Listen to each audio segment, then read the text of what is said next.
Hello friends, आज का हमारा टॉपिक है कंट्रोल स्टेटमेंट। कंट्रोल स्टेटमेंट क्या है? कंट्रोल स्टेटमेंट एक ब्लॉक होता है जिसमें हमें कंट्रोल स्टेटमेंट के थ्रू पता चलता है कि हमारा जो नेक्स्ट कोड होगा या नेक्स्ट स्टेटमेंट होगी वो किस डायरेक्शन में जाएगी। कंट्रोल स्टेटमेंट हमारे कोड के फ्लो को कंट्रोल करने का काम करता है और ये तीन प्रकार से कंट्रोल के फ्लो को कंट्रोल करता है। थ्री टाइप कौन से होते हैं?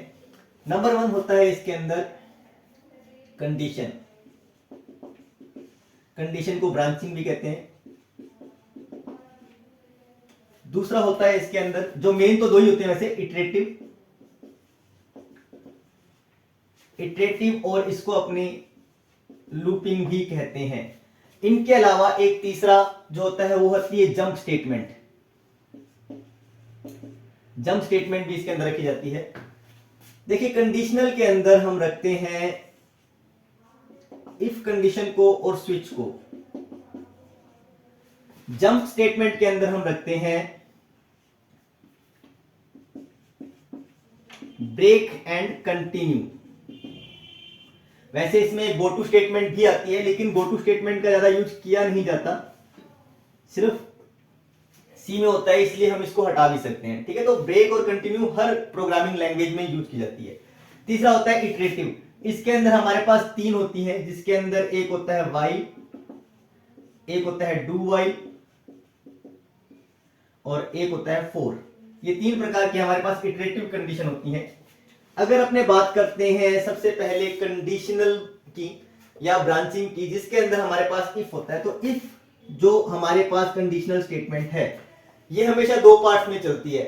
इफ का मतलब या तो ट्रू होगा या फॉल्स होगा, इसके अंदर हमें कंडीशन देनी होती है।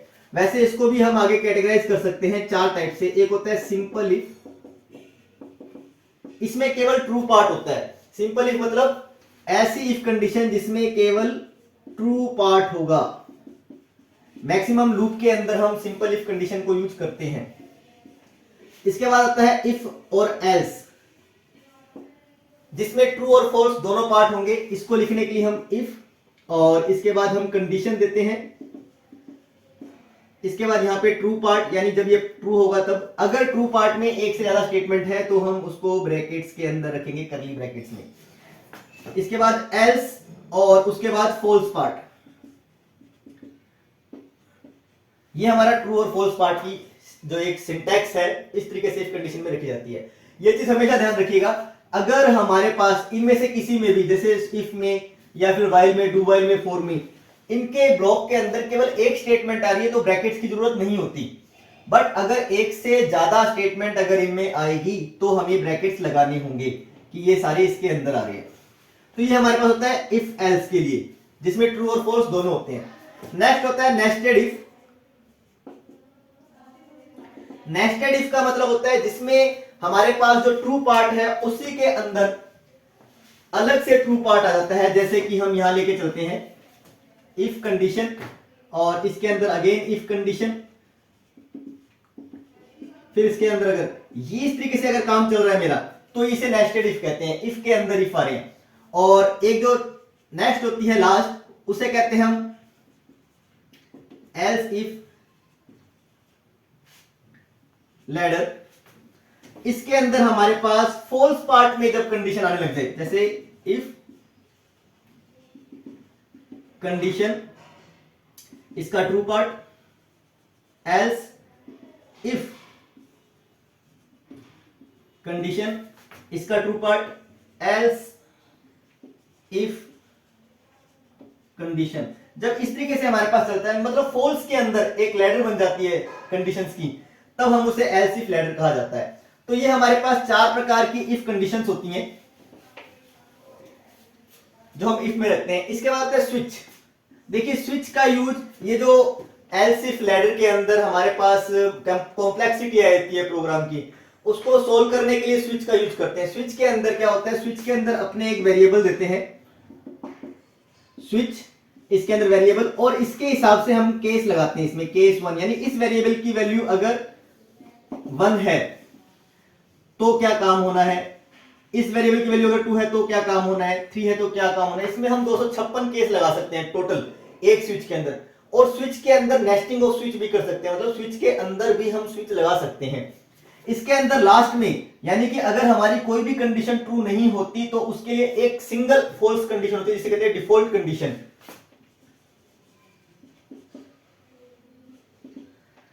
अगर कोई भी मेरी कंडीशन ट्रू नहीं है इन केसेस में से, यानी इस वेरिएबल की वैल्यू इन केस में से किसी से मैच नहीं करती है, तो हमारे पास डिफॉल्ट कंडीशन चलेगी जो यहां आती है। अब स्विच में एक प्रॉब्लम और होती है कि स्विच में क्या होता है कि मान लो मैंने यहाँ पे 10 केस दे दिए और अगर मेरा दूसरा नंबर का केस ट्रू हो गया तो ये इसके बाद वाले सभी को ट्रू मान लेता है। इसमें स्विच में होता है कि अगर मेरे पास बीच में कोई भी एक केस ट्रू मिल गया तो ये इसके बाद वाले सभी को ट्रू मान लेगा, और उस प्रॉब्लम को सोल्व करने के लिए हम हर केस के बाद ब्रेक लगाते हैं। ब्रेक जो कि एक जंप स्टेटमेंट है, जो हम आगे डिस्कशन करेंगे, उसके बारे में आपको यहीं पे बता देता हूं कि क्या होता है ब्रेक से। ब्रेक एक ऐसी जंप स्टेटमेंट है जो कि आपको करंट ब्लॉक से बाहर ले जाती है। मतलब मैंने कहा कि मेरा अगर केस 1 ट्रू हो जाता है तो ये चीज काम हो, ये सारे प्रिंट हो, ये स्टेटमेंट चले, उसके बाद ब्रेक हो जाए, और जैसे ही ब्रेक करेंगे तो ये स्विच के ब्लॉक से बाहर आ जाएगा। तो ब्रेक हमें करंट ब्लॉक से बाहर निकालने का काम करता है, ये ब्रेक का काम होता है। तो हर केस के साथ हम ब्रेक लगाते हैं। किस लिए लगाते हैं? सिर्फ इसलिए कि अगर मेरी स्टेटमेंट ट्रू हो जाए तो उसके बाद नेक्स्ट वाली स्टेटमेंट को एग्जीक्यूट ना करे, सीधा बाहर लेके चला जाए। तो ब्रेक कमांड क्या होती है? डायरेक्ट आपको बाहर ले जाने का काम करती है।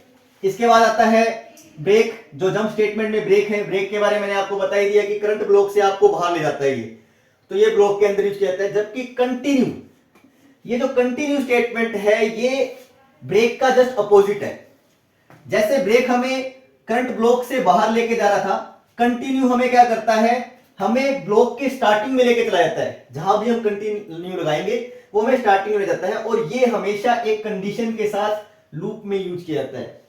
ठीक है, कंटिन्यू का लूप कहां होता है? यूज कहां होता है? लूपिंग के अंदर।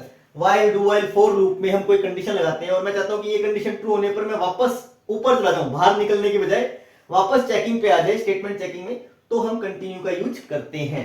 तो ये हमारे पास क्या होती है? जंप स्टेटमेंट और कंट्रोल स्टेटमेंट्स। अब जो मेन बात करते हैं हमारे पास है इटरेटिव स्टेटमेंट्स, जिन्हें हम कहते हैं लूपिंग। तो लूपिंग होती है 3 प्रकार की, व्हाइल, डू व्हाइल और फॉर। देखिए, व्हाइल और फॉर को एंट्री कंट्रोल लूप कहते हैं और इसे कहते हैं एग्जिट कंट्रोल लूप। कोई भी लूपिंग स्टेटमेंट चलाने के लिए हमें 4 चीजों की जरूरत पड़ती है। नंबर 1, इनिशियलाइजेशन, मतलब किसी वेरिएबल की स्टार्टिंग वैल्यू को डिक्लेयर करना। जैसे मैंने लिखा a = 1 या s = 100।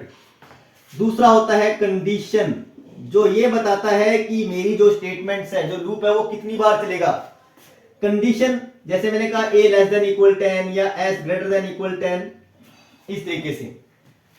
थर्ड पार्ट होता है मेरे पास इंक्रीमेंट डिक्रीमेंट।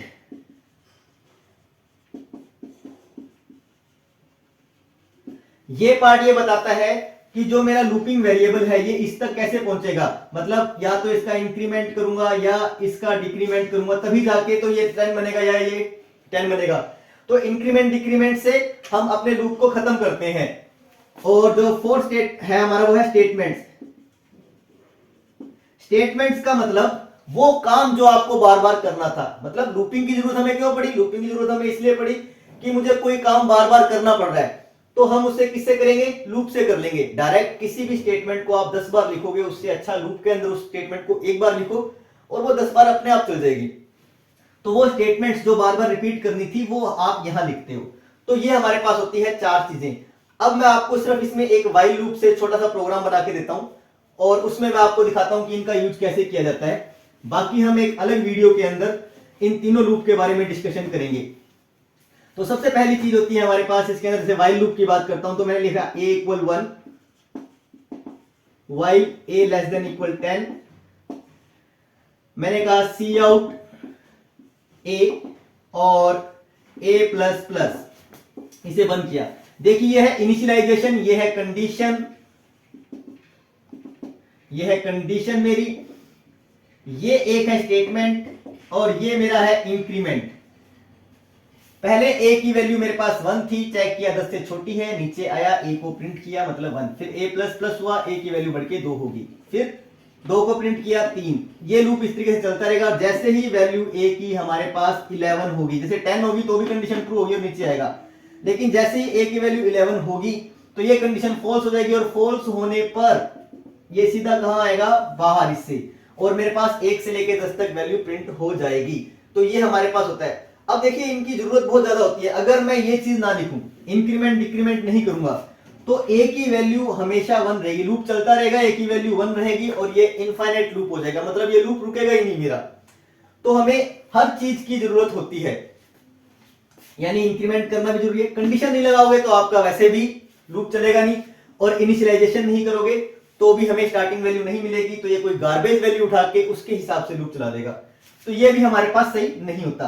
हाँ, ये जरूर है कि अगर मैं स्टेटमेंट नहीं लिखता तो मतलब लूप खाली चल रहा है, तो अगर मेरा लूप खाली चल रहा है तो उसे हम नल लूप कहते हैं।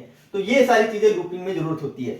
व्हाइल, डू व्हाइल और फॉर, इन सभी के थोड़े से सिंटैक्स अलग हैं, बट इनमें भी हमारे पास इनिशियलाइजेशन, कंडीशन, स्टेटमेंट और इंक्रीमेंट डिक्रीमेंट ऑपरेटर, इन चारों की जरूरत होती है। आज के लिए इतना ही, बाकी इन लूपिंग के लिए हम अलग से वीडियो बनाएंगे जिसके अंदर आपको पूरी डिटेल में लूपिंग का बताया जाएगा।